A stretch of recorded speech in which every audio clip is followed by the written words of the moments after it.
भारत पाकिस्तान तनाव से सहमे बाजार में सीज फायर के बाद 12 मई को रौनक आई। सेंसेक्स और निफ्टी में तेजी रही। पैसा लगाने वालों की जान में जान आ गई। लेकिन क्या पिक्चर अभी बाकी है? आज हम शेयर बाजार में आई इस तेजी को डिकोड करेंगे। बताएंगे कि शेयर मार्केट में आई इस भारी उछाल के पीछे कारण कौन से हैं। साथ ही मार्केट एक्सपर्ट से जानेंगे कि आने वाले वक्त में शेयर बाजार किस करवट बैठेगा। नमस्कार, मेरा नाम है उपासना और आप देख रहे हैं ललन टॉप का डेली फाइनेंशियल बुलेटिन खर्चा पानी।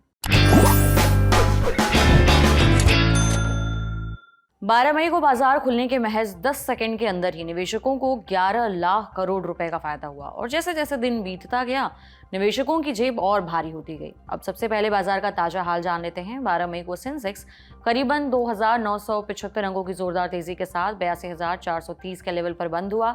इसी तरह निफ्टी भी करीबन 917 अंक उछलकर 25,925 पर बंद हुआ। परसेंट के लिहाज से दोनों इंडेक्स में करीबन 4% तक की तेजी दिखी। मनी कंट्रोल की रिपोर्ट के मुताबिक ये तेजी 4 सालों में दूसरी सबसे बड़ी तेजी है।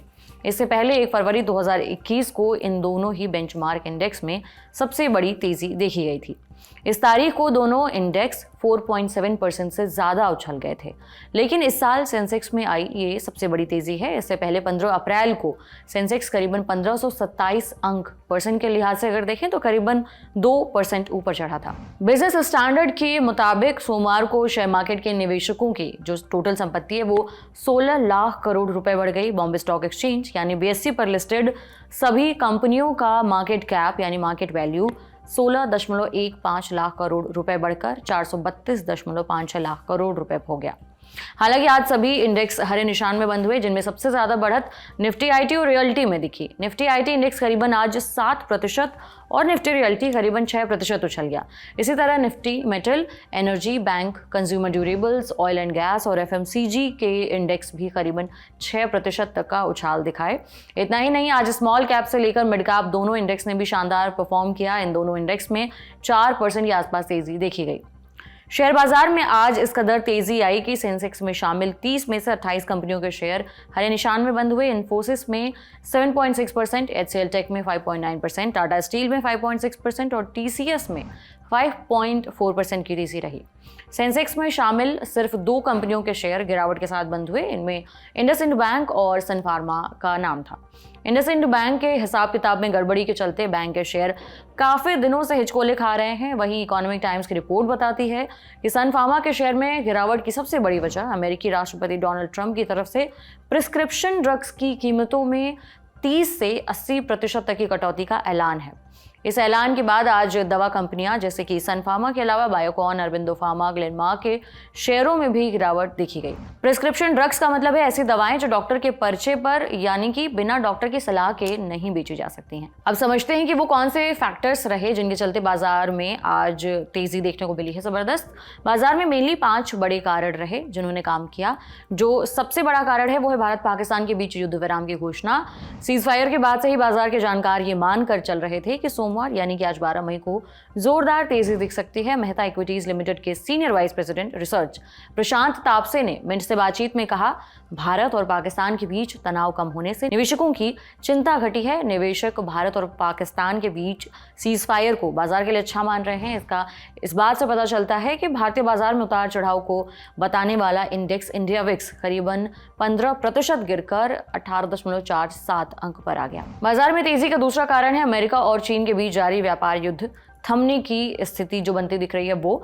अमेरिका और चीन ने रेसिप्रोकल टैरिफ में 90 दिनों पर रोक लगाने की बात कही है। मीडिया रिपोर्ट्स के मुताबिक 14 मई अमेरिका चीनी सामानों पर 145% की जगह सिर्फ 30% टैरिफ लगाएगा। इसी तरह चीन ने अमेरिका के सामानों पर 125% से टैरिफ घटाकर 10% करने का ऐलान किया है। तीसरी वजह यह है कि टर्की की राजधानी इस्तांबुल में रूस और यूक्रेन द्वारा शांति वार्ता शुरू करने की खबरें आ रही हैं। इसके चलते भी निवेशक खुश नजर आ रहे हैं, क्योंकि जब भी दुनिया के किसी हिस्से में तनाव बढ़ता है तो इसका असर शेयर मार्केट पर पड़ता है। VSRK कैपिटल के डायरेक्टर स्वप्निल अग्रवाल ने मनी कंट्रोल से कहा कि जियोपॉलिटिकल टेंशन कम होने की वजह से शेयर बाजार में जोरदार तेजी लौटी है। उन्होंने कहा कि भारत पाकिस्तान युद्ध विराम का फैसला काफी अहम है। इसके अलावा रूस और यूक्रेन के बीच शांति वार्ता की खबरों और अमेरिका चीन के बीच ट्रेड वॉर पर सहमति बनने की संभावना ने बाजार के लिए अच्छा माहौल बनाया है। इन कारणों के अलावा बाजार में तेजी का चौथा बड़ा कारण है विदेशी निवेशकों का फिर से भारत की तरफ लौटना। पिछले हफ्ते विदेशी संस्थागत निवेशक यानी FII, फॉरेन इंस्टीट्यूशनल इन्वेस्टर्स, इन्होंने भारतीय शेयर मार्केट में करीबन 5,000 करोड़ की कीमत के शेयर खरीदे हैं। मई में अब तक विदेशी निवेशकों ने कैश सेगमेंट में करीबन 7,857 करोड़ रुपए की कीमत के शेयर खरीदे हैं। घरेलू संस्थागत निवेशक यानी डोमेस्टिक इंस्टीट्यूशनल इन्वेस्टर, जिन्हें DII कहते हैं, इन निवेशकों ने 13,741 करोड़ रुपए का निवेश किया है। शेयर बाजार में आई तेजी की पांचवी बड़ी वजह महंगाई में कमी का अनुमान और RBI की तरफ से ब्याज दरों में लगातार जारी कटौती को माना जा रहा है। इससे भारत की अर्थव्यवस्था के लिए अच्छे संकेत माने जा रहे हैं। रिजर्व बैंक ने हाल में ब्याज दरें कम की, जिससे लोन लेना सस्ता हुआ। इससे बैंक और रियल एस्टेट कंपनियों के शेयरों में तेजी आई है। साथ ही देश की कई कंपनियों के फाइनेंशियल रिजल्ट्स भी बहुत अच्छे रहे हैं। 13 मई को रिटेल महंगाई के आंकड़े आएंगे।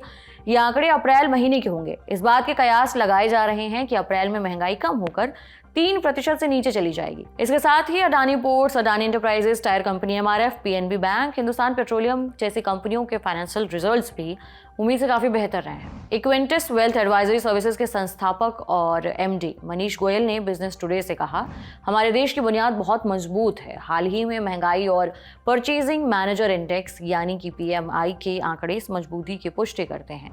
PMI इंडेक्स से पता चलता है कि मैन्युफैक्चरिंग और सर्विस सेक्टर का प्रदर्शन कैसा चल रहा है। वहीं जियोजीत फाइनेंशियल सर्विसेज के chief investment strategist VK Vijay Kumar ने ET से कहा, भारत पाकिस्तान के बीच युद्ध विराम ने बाजार में तेजी का रास्ता साफ कर दिया है। इसके अलावा विदेशी संस्थागत निवेशक भी आगे खूब निवेश बढ़ाएंगे। विजय कुमार ने आगे कहा कि अमेरिका चीन व्यापार समझौते से दुनिया भर की अर्थव्यवस्थाओं को फायदा होगा। आने वाले दिनों में शेयर बाजार की चाल कैसी रहेगी, इस बारे में भी हमने मार्केट एक्सपर्ट रवि सिंह से बात की। सुनिए। देखिए, जिस तरीके से आज मार्केट में एक तेजी का माहौल देखने को मिला और सेंसेक्स और निफ्टी एक बड़े पूरे साल में देखा जाए तो इतनी बड़ी रैली नहीं देखने को मिली। उसके पीछे की वजह को देखें तो जिस तरीके से FIIs ने यहाँ पर बाइंग करी, सीज फायर का जो ऐलान हुआ और साथ ही US ने अपने टैरिफ को जो चाइना के अगेंस्ट में कम किया, उसकी वजह से मार्केट में एक पॉजिटिविटी लौटी और इसी वजह से अभी आपको ये तेजी देखने को मिल रही है। जल्दी हम अभी यहाँ पर निफ्टी को 25,000 से ऊपर और सेंसेक्स को 85,000 तक के लेवल तक जाता हुआ देख सकते हैं। अक्रॉस द सेक्टर अभी ये तेजी का दौर इस वीक में आपको देखने को मिलेगा। सर, ये तो बात हुई ओवरऑल बाजार की चाल की, लेकिन वो कौन से सेक्टर हैं जो आने वाले दिनों में कमाई करा सकते हैं? देखिए, इस समय 3 इंपॉर्टेंट सेक्टर हैं जिनमें कमाई के मौके आपको मिल सकते हैं। पहला तो डिफेंस काउंटर है, क्योंकि जिस तरीके से डिफेंस के सेक्टर स्टॉक्स में एक अट्रैक्शन बना है, पॉजिटिविटी बनी है, वो पॉजिटिविटी अभी कंटिन्यू देखने को मिल सकती है और यहां पर उसमें रैली देखने को मिलेगी। सेकंड सेक्टर की बात करें तो वो है बैंकिंग काउंटर, क्योंकि फाइनेंशियल्स के बिना यहां पर इकोनॉमी जो है वो सर्वाइव नहीं करेगी। लेकिन इस समय बैंकिंग काउंटर में एक अच्छा अट्रैक्शन बन रहा है, वहां पर एक तेजी के संकेत बन सकते हैं। और तीसरे काउंटर की बात करें तो वो है पावर सेक्टर। जिस हिसाब से हमारी डिमांड निकल कर देखने को मिल रही है उसको देखें तो ये पावर सेक्टर भी एक अग्रेसिव तरीके से अब वापस से एक तेजी का ट्रेंड पड़ता हुआ देख सकते हैं। आपने सेक्टर्स बता दिए, अगर शेयर स्पेसिफिक बात करें तो आपके हिसाब से कौन से शेयर इस वक्त इन्वेस्टमेंट के लिहाज से बेहतर होंगे? देखिए, मैं इन्हीं 3 सेक्टर से आपको यहाँ पर स्टॉक बताता हूँ। सबसे पहले मैंने बात करी थी डिफेंस सेक्टर की, और डिफेंस सेक्टर को अगर देखते हैं तो HAL में एक बड़ा मौका है। 4800 तक के टारगेट देखने को मिल सकते हैं और रिस्क रिवॉर्ड के हिसाब से देखें तो फंडामेंटल नंबर्स पर खरा उतरता हुआ नजर आएगा। दूसरा है GRSC, जो कि एक अच्छे मोमेंटम में है, 2000 के आंकड़े छू सकता है। इस यहां पर एक निवेश की रणनीति बनाई जा सकती है। अब ये 2 स्टॉक हमने डिफेंस काउंटर से देखे, लेकिन अगर 2 स्टॉक बैंकिंग काउंटर से देखें तो यहां पर एक बड़ा एक छोटा बैंक। बड़ा बैंक की बात करें तो आपको SBI पे यहां पर अभी वापस से फोकस करना चाहिए और अपसाइड मोमेंटम में देखते हैं तो करीब 5 से 8% की तेजी देखने को मिल सकती। और दूसरे बैंक काउंटर की बात करें, बैंक ऑफ बड़ौदा, जो कि यहां पर काफी अग्रेसिव दिखाई दे रहा है और स्टॉक अच्छे वैल्यूएशन पर मिल रहा है, उसमें एक तेजी का माहौल बनता हुआ नजर आ सकता है। और जैसा कि पावर काउंटर से भी 2 स्टॉक की अगर बात करूं तो यहां पर टाटा पावर और पावर ग्रिड, ये 2 ऐसे स्टॉक हैं जो कि आपके पोर्टफोलियो में 4 चांद लगा सकते हैं। करंट लेवल से इन सभी अगर 6 स्टॉक में इन्वेस्टमेंट करते हैं तो आपको डे टू डे बेसिस पर बड़ी आसानी से 10% के रिटर्न मिल सकते हैं। ये तो हो गई भारतीय शेयर बाजार की बात। पाकिस्तान का शेयर बाजार भी आज खूब चढ़ गया। भारत के साथ सीज फायर की घोषणा के बाद 12 मई को पाकिस्तान के शेयर बाजार का जो प्रमुख इंडेक्स है KSE 100 9% तक चढ़ गया। बाजार में आई इस तेजी के बाद ट्रेडिंग 1 घंटे रोकनी पड़ी। पिछले हफ्ते भारत द्वारा पाकिस्तान में आतंकवादी शिविरों को निशाना बनाकर ऑपरेशन सिंदूर चलाए जाने के बाद पाकिस्तान स्टॉक एक्सचेंज में काफी उतार चढ़ाव बना हुआ है, लगातार दिख रहा है। पहलगाम हमले के जवाब में भारत की ओर से की गई एयर स्ट्राइक के बाद 7 और 8 मई को पाकिस्तान के शेयर बाजार में 10,000 अंकों की भारी गिरावट देखने को मिली थी। आज का ये बुलेटिन यहीं तक। जाने से पहले एक जरूरी सूचना, लल्लन टॉप आपको किसी भी प्रकार के शेयर में इन्वेस्टमेंट की कोई सलाह नहीं देता। ये जो भी सलाह या मशवरा है ये फाइनेंशियल एक्सपर्ट के हवाले से दी गई है। अपना किसी भी तरीके का इन्वेस्टमेंट करने से पहले किसी फाइनेंशियल एडवाइजर से सलाह मशवरा जरूर कर लें। बाकी ये बुलेटिन लिखा था आपके लिए प्रदीप यादव ने। आप देखते रहिए लल्लन टॉप। शुक्रिया।